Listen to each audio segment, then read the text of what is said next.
Hello बच्चों। आज मैं आपको क्लास 7th जो सब्जेक्ट है हमारे पास मैथमेटिक्स, इसकी वर्कशीट नंबर 6 कराऊंगी। इसकी डेट है हमारे पास 13 अक्टूबर 2020। चलिए देखते हैं आज की वर्कशीट में हम क्या सीखने वाले हैं। आज का टॉपिक हमारे पास यहाँ पर है लाइन्स एंड एंगल्स। तो आज की वर्कशीट में हम लाइन्स एंड एंगल्स के बारे में जानेंगे। चलो पहले यहाँ पर लिखा है लेट्स रिकॉल। सबसे फर्स्ट नंबर पे आपको दे रखा है पॉइंट। देखो पॉइंट के आगे लिखा हुआ है no size only position. Point का कोई भी साइज नहीं होता, सिर्फ एक पोजीशन होती है। ठीक है, आप इसकी लेंथ ब्रेथ और हाइट मेजर नहीं कर सकते हो। तो आपको यहाँ फिगर भी बना के दे रखी है पॉइंट की ये रही। ठीक है, सिर्फ एक ये पोजीशन होती है। ठीक है, उसके बाद आपको दिया लाइन। देखो लाइन होता क्या है, लाइन एक वो होता है जिसकी कोई फिक्स मेजरमेंट नहीं होती, आप उसको मेजर कर ही नहीं सकते हो। जैसे मैं यहाँ पर एक लाइन ड्रॉ कर देती हूँ और उसके दोनों साइड एरो लगा देती हूँ, तो हम इसको बोलते हैं लाइन। जिसके भी दोनों साइड एरो लगे हों उसको बोला जाता है लाइन। इसकी कोई फिक्स मेजरमेंट नहीं होती है, हम इसको कितना भी एक्सटेंड कर सकते हैं किसी भी डायरेक्शन में। ठीक है, आप इधर से भी इसको एक्सटेंड कर सकते हो और इधर से भी आप इसको एक्सटेंड कर सकते हो। ठीक है, a set of points extending in opposite direction represented by two capital letters और स्मॉल लेटर। या तो आप इसको दो कैपिटल लेटर से दिखा दो, जैसे मैंने इसको नाम दे दिया ए और बी। तो आपकी लाइन क्या हो गई, ए बी, और इसके ऊपर ऐसे ये छोटी सी लाइन बनानी पड़ेगी आपको एरो वाली। या फिर आप एक स्मॉल लेटर से भी दिखा सकते हो, जिसको जैसे मैंने लिख दिया एम। ठीक है ना, तो आप इसको इससे भी दिखा सकते हो। ठीक है, तो पॉइंट आपको समझ में आया, जिसका कोई साइज ही नहीं होता, सिर्फ पोजीशन होती है। और लाइन क्या होती है, लाइन जो है इसकी लेंथ और ब्रेथ तो होती है, लेकिन हम उसको मेजर नहीं कर सकते। तो कोई फिक्स मेजरमेंट नहीं होती, क्योंकि हम इसको एक्सटेंड कर सकते हैं किसी भी डायरेक्शन में। दोनों डायरेक्शंस में हम इसको एक्सटेंड कर सकते हैं, इस साइड से भी और इस साइड से भी। ठीक है, थर्ड वन है हमारे पास यहाँ पर लाइन सेगमेंट। अब लाइन सेगमेंट क्या होता है, तो देखो लाइन सेगमेंट क्या होता है, जो एक ऐसी लाइन जिसके दोनों साइड पे डॉट बने हुए हैं। अब इन डॉट का मतलब यह है कि यहाँ पर फिक्स हो गई है, आप इसको आगे एक्सटेंड नहीं कर सकते। ठीक है, तो इसका मतलब तो आप इसको स्केल से मेजर कर सकते हो, जब मैं इसको आगे एक्सटेंड ही नहीं कर सकती तो इसको मेजर कर पाऊंगी। ठीक है ना, तो वही चीज यहाँ लिखी है, part of the line with to and point. Line का वो पार्ट जिसका दो एंड पॉइंट्स होते हैं। ठीक है, जब एंड पॉइंट्स है तो बिल्कुल मैं इसको मेजर कर सकती हूँ, इसकी लेंथ बता सकती हूँ कि कितनी है। ठीक है, represented by two capital letters, that is क्या है, फॉर एग्जांपल यहाँ लिखा है आपके पास ए बी, तो मैं इसको नाम दे देती हूँ ए बी। तो आप इसको रिप्रेजेंट कैसे करोगे, ए बी, और यहाँ पर छोटी सी एक ऐसे लाइन बना के दोनों साइड डॉट लगाओगे। ठीक है, जैसे आपने लाइन में यहाँ पर दोनों साइड एरो लगाया था, इससे ये पता चलता है कि जो ये ए बी है ये मेरे पास लाइन है। अब मैंने यहाँ पर दोनों साइड पे डॉट लगा दिया, तो इससे क्या पता चलता है, इससे ये पता चलता है कि जो ए बी है ना वो मेरी लाइन सेगमेंट है। ठीक है, तो चलिए नेक्स्ट देखते हैं। नेक्स्ट है आपके पास यहाँ पर रे। अब रे क्या होता है, तो यहाँ लिखा है रे is a part of a line with one initial point and other and is extended infinitely. अब आपसे कह रहा है रे क्या है, ये भी एक पार्ट ही है लाइन का। जैसे लाइन सेगमेंट लाइन का एक पार्ट होता है, ऐसे रे भी एक लाइन का ही पार्ट होता है। लेकिन दोनों में फर्क क्या होता है, लाइन सेगमेंट में दो एंड पॉइंट्स होते हैं। ठीक है, लेकिन रे में एक इनिशियल पॉइंट तो होता है, इसका मतलब वो तो डॉट लगी है यहाँ। लेकिन दूसरा पॉइंट जो है ना वो एंड पॉइंट नहीं होता, उस साइड वो एरो लगा है। तो एक साइड डॉट है आपके पास और एक साइड एरो है, इसका मतलब आप इसको यहां से तो एक्सटेंड नहीं कर सकते हो, नहीं कर सकते ना, आप इसको सिर्फ यहां से एक्सटेंड कर सकते हो। ठीक है ना, तो इसका मतलब इसमें सिर्फ एक इनिशियल पॉइंट होता है। ठीक है, और जो दूसरा एंड होता है ये वाला एंड, ये आप एक्सटेंड कर सकते हो कितना मर्जी, इनफाइनाइटली, मतलब कितना भी आप उसको एक्सटेंड कर सकते हो। ठीक है, इसको भी हम दो कैपिटल लेटर से दिखाते हैं, इसके नाम को भी, जैसे मैंने यहाँ ओपी लिख दिया, तो आप यहाँ लिखोगे अब ओपी, और अब यहाँ ऊपर एक छोटा सा ऐसे बनाओगे, एक साइड डॉट और एक साइड एरो। ठीक है, तो अब आप यहाँ पर बहुत आसानी से इन तीनों को बता सकते हो। अगर मैं आपको सिर्फ ये तीन ही लिख के दूं, एक ये, एक ये और एक ये, और आपसे पूछूं बताओ इनमें से कौन सी लाइन है, कौन सी लाइन सेगमेंट है और कौन सी रे है, तो आप बहुत आसानी से कह सकते हो कि ये मेरी लाइन है, क्योंकि इसके दोनों साइड एरो है, इसका मतलब ये दोनों साइड से एक्सटेंड हो सकती है। ठीक है ना, और ये इसमें दोनों साइड डॉट है, इसका मतलब ये मेरी लाइन सेगमेंट है, और ये दोनों में से किसी साइड से भी एक्सटेंड नहीं हो सकती, इसके ये दोनों एंड पॉइंट्स हैं। ठीक है, अब आई बात इसकी, ये क्या है, ये मेरे पास रे है जिसमें मेरे पास एक तो इनिशियल पॉइंट होता है, ठीक है, और दूसरा जो है वो एंड होता है, लेकिन वो एक्सटेंड हो सकता है कितना भी, क्योंकि इसके एक साइड पे डॉट है और एक साइड पे एरो है। ठीक है, तो ये तो था लाइन के बारे में। इससे रिलेटेड एक बहुत छोटा सा क्वेश्चन हमको यहाँ दे रखा है। हमसे कह रहा है how many raise can be passed through a point. कह रहा है आप एक पॉइंट से कितनी रेज बना सकते हो।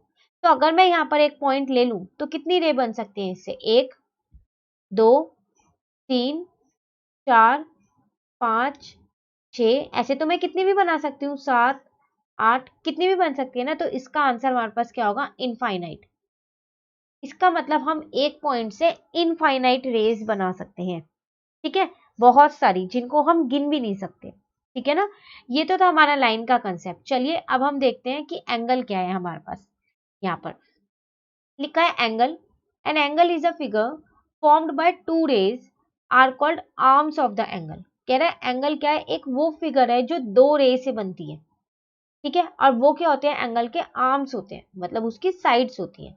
एंड कॉमन इनिशियल पॉइंट, और एक पॉइंट होता है कॉमन, जिसको हम क्या बोलते हैं, वर्टेक्स बोलते हैं। ठीक है, जैसे आपको देखो यहाँ पर एक फिगर बनी हुई है, ये रहा आपका वो कॉमन पॉइंट O, तो आप इसको क्या बोलोगे यहाँ पर, वर्टेक्स। ठीक है, ये कॉमन कैसे है, देखो आपके पास एक रे थी OP, मैं यहाँ पर दोबारा इसको ड्रॉ करती हूँ आपको समझाने के लिए। OP ये मेरी रे है, क्योंकि ये एक साइड डॉट है और एक साइड एरो है। ठीक है, अब एक और रे मैंने यहां से ड्रॉ की, ऐसे। ये आप ध्यान रखना, इसी कॉमन पॉइंट से ही मैं ड्रॉ कर रही हूँ, O से ही, और इसको मैंने नाम दे दिया Q। तो ये भी तो मेरी रे है। जो ये दोनों रे है, ठीक है, इनको हम बोलते हैं आर्म्स, आर्म्स ऑफ एंगल। तो अगर आपसे पूछा जाए आर्म्स ऑफ एंगल कितने होते हैं, तो 2 होते हैं, और क्या नाम होता है उनका, OP और OQ। ठीक है, अब वर्टेक्स क्या होती है, जो ये कॉमन पॉइंट होता है। ठीक है ना, तो एन एंगल, आगे लिखा है N angle is measured in degree, हमेशा डिग्री में मेजर होता है। आप ये बनाते कैसे हो, डी की हेल्प से, जो हमारे पास प्रोटेक्टर होता है उसकी हेल्प से बनाते हैं। 60 डिग्री, 40 डिग्री, 70 डिग्री, 80 डिग्री, कोई सा भी एंगल बना सकते हैं हम। और फिर हम उसको मेजर कैसे करेंगे, डी की हेल्प से ही हम उसको मेजर करते हैं। ठीक है, अब यहाँ लिखा है रिप्रेजेंटेड बाय एंगल O। अब देखो यहाँ पर एंगल लिखने के, एंगल को लिखेंगे कैसे, इस O को हम 3 तरीके से लिख सकते हैं इसका नाम। एक तो हम एंगल O लिख सकते हैं खाली, ठीक है। एक हम लिख सकते हैं POQ, POQ, जहां पर ये कॉमन वर्टेक्स है ना, उसको हम हमेशा बीच में रखेंगे। ठीक है, आप इस चीज का थोड़ा ध्यान रखिएगा। और तीसरा, इसका थर्ड मेथड कैसे है लिखने का, QO और P, तो QO और P। ठीक है, हमेशा ये मेरा बीच में रहेगा, या फिर आप खाली एंगल O लिख दो। ठीक है, तो ये एंगल लिखने के 3 तरीके हैं। ठीक है ना, वही तीनों तरीके आपको यहाँ दे रखे हैं। अब उससे रिलेटेड फिर एक क्वेश्चन आपके पास यहाँ पर है, आपसे कह रहा है क्या a straight line be an angle, क्या स्ट्रेट लाइन, जो एक स्ट्रेट लाइन है सिर्फ, तो चलिए मैं एक लाइन ड्रॉ कर देती हूँ यहाँ पर, ये रही लाइन। कह रहा है क्या ये एंगल है, नहीं ये एंगल नहीं है। क्यों नहीं है ये एंगल, क्योंकि देखो एंगल के लिए आपको क्या चाहिए, आपको एक कॉमन वर्टेक्स चाहिए और 2 रेस चाहिए, तभी तो आप एंगल बना पाओगे। तो एक स्ट्रेट लाइन तो कोई एंगल नहीं हो सकती। ठीक है ना, तो एक स्ट्रेट लाइन हमारे पास एंगल नहीं होती। ठीक है, चलिए अब आगे देखते हैं। यहाँ पर हमारे को 2 तरीके के एंगल बता रखे हैं, 2 नहीं 2 से ज्यादा ही बता रखे हैं। तो चलो पहले हम यहाँ देखते हैं अपना कॉम्प्लीमेंट्री एंगल।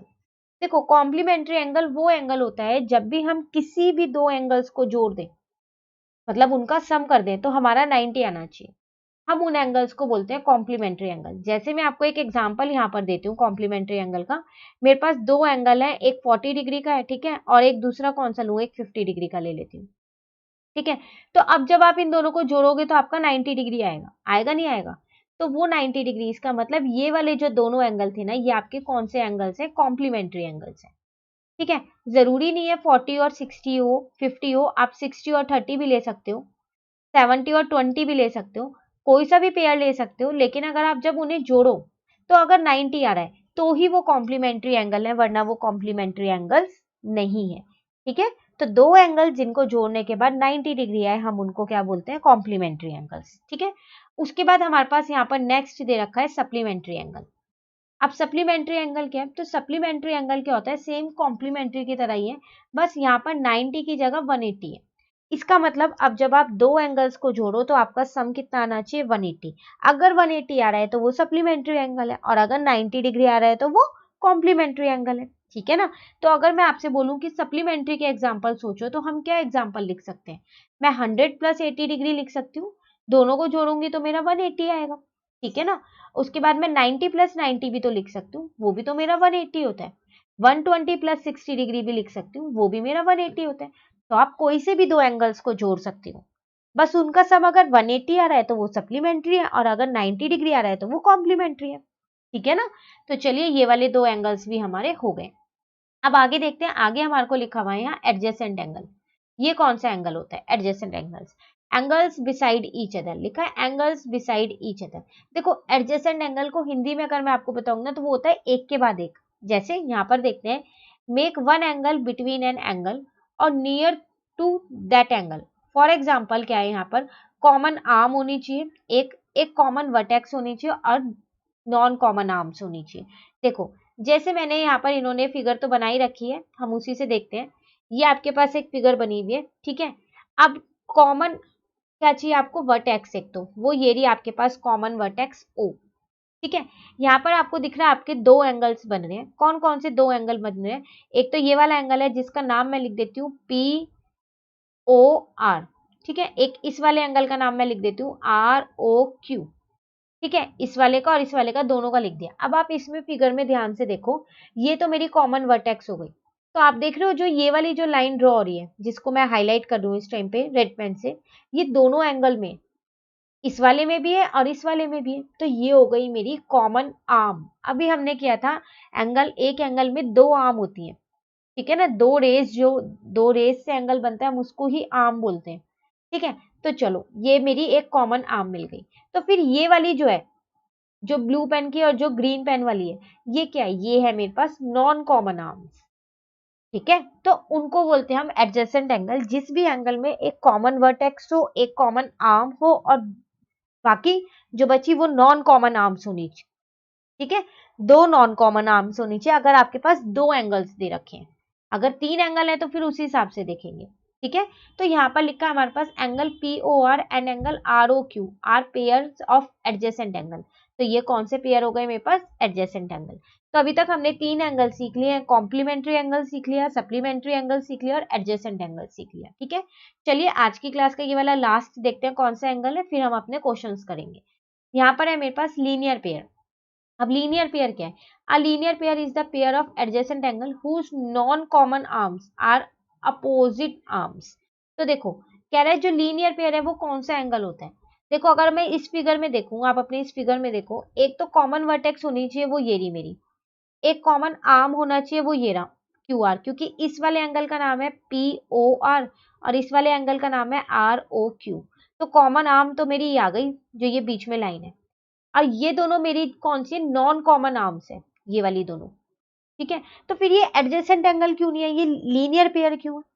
ये एडजेसेंट एंगल इसलिए नहीं है क्योंकि जो आपके पास ये नॉन कॉमन आर्म्स है ना, ये अपोजिट है। मतलब एक इस साइड है और एक इस साइड है, जबकि यहाँ पर जो नॉन कॉमन आर्म्स थी ना वो अपोजिट नहीं थी, ठीक है। बस दोनों में यही फर्क है, ठीक है ना। और तो देखो आप, ये एक लाइन पे बनना है पूरा, ये एंगल बनना है नहीं बनना ये पूरा एंगल। तो जब भी एक स्ट्रेट लाइन पे पूरा एंगल बनता है ना, वो हमेशा मेरा लीनियर पेयर होता है।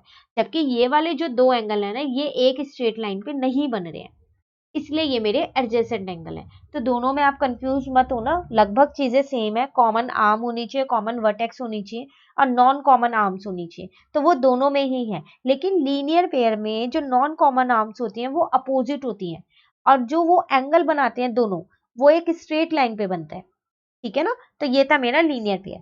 चलिए अब हम अपने कुछ क्वेश्चंस यहाँ दिए हुए हैं वो करते हैं। यहाँ पर फर्स्ट में आपके पास लिखा है आइडेंटिफाई एंगल्स, एंगल्स को आइडेंटिफाई करें and represent them with symbol, और सिंबल के साथ लिखें do the naming of angles of your choice. कह रहा है आप इन एंगल को कोई सा भी नाम दे सकते हो अपनी चॉइस का, ठीक है। सबसे पहले हम फिर नाम ही दे लेते हैं, जब बोला गया हमको, तो ए बी सी, इसको मैं दे पी क्यू आर, ठीक है। पहले मैं सबको नाम दे देती हूँ, यहाँ पर ए, ठीक है, बी सी और यहाँ पर डी लिख देते हैं, पी क्यू आर एस। आप अपनी मर्जी से कोई सा भी नाम दे सकते हो इनको, ए बी सी डी, ठीक है। चलिए अब एंगल के नाम लिखते हैं, कैसे लिखेंगे? अभी हमने सीखा था एंगल के नाम लिखना, जहां पर ये कॉमन वर्टेक्स है ये बीच में आना चाहिए, तो एंगल ए बी सी इसका नाम है, और इसका नाम क्या आ जाएगा, एंगल पी क्यू आर। ठीक है, आप इसको ऐसे भी लिख सकते हो, एंगल सी बी ए या फिर एंगल बी, और इसको भी आप एंगल आर क्यू पी या फिर एंगल क्यू, किसी भी तरीके से लिख सकते हो। ठीक है, अब यहाँ पर देखो आपको एंगल भी दे रखे हैं। अगर मैं ये 50 डिग्री प्लस 30 डिग्री करूं तो मेरा कितना आने वाला है, 180 डिग्री। और हमने अभी सीखा था अगर दो एंगल का सम 180 डिग्री हो तो वो कौन से एंगल होते हैं, तो वो सप्लीमेंट्री एंगल होते हैं। होते नहीं होते, इसका मतलब ये मेरे पास क्या है, यहाँ पर ये मेरे पास सप्लीमेंट्री एंगल है। ठीक है, तो ये मेरा फर्स्ट का आ गया। चलिए सेकंड का यहाँ पर देखते हैं, नाम तो हमने पहले ही दे दिया था, एंगल लिख लेते हैं। तो इसको हम क्या लिखेंगे, एक एंगल है मेरे पास डी बी ए, डी बी ए। ठीक है, या फिर इसको और क्या लिख सकती हूँ मैं, इसको मैं ए बी डी भी तो लिख सकती हूँ, ए बी और डी। या फिर इसको एंगल खाली बी लिख सकती हूँ क्या मैं, नहीं, क्योंकि बी पे अब ये वाला एंगल भी और ये वाला एंगल भी है, तो हम इसको एंगल बी यहाँ पर नहीं लिख सकते हैं। ठीक है, तो हम इसको इरेज कर देते हैं यहाँ से ये वाले एंगल को। ठीक है ना, चलिए दूसरे एंगल का नाम देखते हैं। इस वाले एंगल का कैसे लिखें, ये तो फर्स्ट वाले का नाम हो गया मेरा, यहाँ फर्स्ट लिखती हूँ। इसको हम लिखेंगे ए बी सी। ठीक है, सेकेंड वाले को, या फिर हम इसको क्या लिखेंगे, सी बी ए, ऐसे भी तो लिख सकते हैं। ठीक है, अब ये दोनों एंगल्स में देखो, एक ये कॉमन वर्टेक्स है, एक कॉमन आर्म है, और दो अपोजिट नॉन कॉमन आर्म्स हैं। तो ये कौन से एंगल थे, ये मेरे पास थे लीनियर पेयर। ये ना लीनियर पेयर अभी हमने किया था, तो ये है मेरा लीनियर पेयर। तो हम साथ साथ एंगल्स भी आइडेंटिफाई करते जा रहे हैं कि ये कौन कौन से एंगल्स हैं। ठीक है, तो आपको एंगल का नाम लिखना है पहले। इस वाले ये वाली फिगर आप अपनी कॉपी में बनाना, उसके 3 नाम लिखना, फिर ये वाली फिगर बनाना, उसके 3 नाम लिखना, और नीचे लिखना कि both the angles are supplementary angles. उसी तरीके से ये वाली फिगर अपनी कॉपी में बनाना, सेकेंड वाली। ठीक है, पहले इसके नाम लिखना, फिर इसके, और लिखना both the angles are linear pair. चलिए अब थर्ड वाला देखते हैं, यहाँ पर लिखते हैं इसको। ठीक है ना, तो पहले मैं इस वाले के नाम लिख रही हूँ, तो इसके नाम है एंगल पी क्यू आर। ठीक है, या फिर मैं इसको लिख सकती हूँ एंगल आर क्यू पी। ठीक है, अब सेकेंड वाले का देखते हैं। यहाँ पर सेकेंड वाले को मैं लिख रही हूँ एंगल आर क्यू एस, या फिर मैं उसको ये भी तो लिख सकती हूँ S Q R, bus queue बीच में होना चाहिए। तो मैंने दोनों तरीके से लिख लिया। अब देखो ये कौन से एंगल है जिसमें एक कॉमन आर्म है, ये वाली क्यू आर, एक कॉमन वर्टेक्स भी है, और दो नॉन कॉमन आर्म्स हैं। तो ये एंगल्स कौन से थे मेरे पास, ये एंगल्स थे मेरे पास एडजेसेंट एंगल्स। तो आप इसको लिख देना कि आपके पास एडजेसेंट एंगल्स है। ठीक है ना, चलिए लास्ट वाला करते हैं यहाँ पर। फिर मैंने 1 और 2 इसको नाम दे दिया। एक 1 को हम लिख सकते हैं एंगल ए बी सी। ठीक है, और क्या लिख सकते हैं इसको हम, सी बी ए, उल्टा करके भी तो लिख सकते हैं, लेकिन बस बी बीच में रहना चाहिए। ठीक है, उसी तरह सेकेंड वाले एंगल को मैं लिख सकती हूँ सी बी डी, और इसको क्या लिख सकती हूँ, डी बी सी। ठीक है, ये कौन से एंगल्स है मेरे, कॉमन वर्टेक्स है, एक कॉमन आर्म है, और दो नॉन कॉमन आर्म है, तो ये भी मेरे एडजेसेंट एंगल्स हैं। तो ये आ गए मेरे एडजेसेंट एंगल्स। ठीक है, तो चलिए क्वेश्चन नंबर 1 हमारा कंप्लीट होता है। अब क्वेश्चन नंबर 2 देखते हैं। क्वेश्चन नंबर 2 में आपसे वो क्या कह रहा है, कह रहा है is angle 1 adjacent to angle 2 in the figure. कह रहा है फिगर में देख के बताओ क्या एंगल 1 और 2 एडजेसेंट एंगल्स हैं। बिल्कुल नहीं, क्यों नहीं है एडजेसेंट एंगल्स, देखो एडजेसेंट एंगल्स में कॉमन वर्टेक्स होनी चाहिए, लेकिन इसकी वर्टेक्स ये है और इसकी वर्टेक्स ये है, इनकी तो वर्टेक्स ही अलग है, तो ये एडजेसेंट एंगल्स नहीं है। ठीक है, चलिए क्वेश्चन नंबर 3 करते हैं। आज की वर्कशीट का लास्ट क्वेश्चन है, give 3 example of angles in your daily life objects. तो आपको 3 एग्जांपल देने हैं जो आप डेली में देखते हो और वो एंगल बना रहे हो, बहुत सारे हैं। जैसे मैं आपके पास यहाँ पर एग्जांपल लूँ तो डोर, वो हमारा एंगल बनाते हैं। ठीक है, क्लोथ हैंगर्स, वो भी हमारे हैंगर जो होते हैं वो भी हमारे एंगल्स बनाते हैं। सीजर ले सकती हूँ मैं, वो भी मेरा एंगल बनाता है। ऐसे और बहुत सारे होते हैं, हमसे 3 बोले थे तो मैंने यहाँ अपने हिसाब से 3 लिख दिए। ठीक है, लेकिन आप कोई और 3 लिखना अपने डेली लाइफ के ऑब्जेक्ट्स देख के कि कौन ऐसे ऑब्जेक्ट्स हैं, कौन से हैं जो एंगल बनाते हैं। ठीक है, और मुझे कमेंट बॉक्स में बताना भी जरूर कि आपने कौन कौन से ऑब्जेक्ट्स यहाँ पर लिखे हैं। ठीक है, चलिए आज की वर्कशीट हमारी कंप्लीट होती है यहाँ पर, वर्कशीट नंबर जो हमारे पास 6 थी।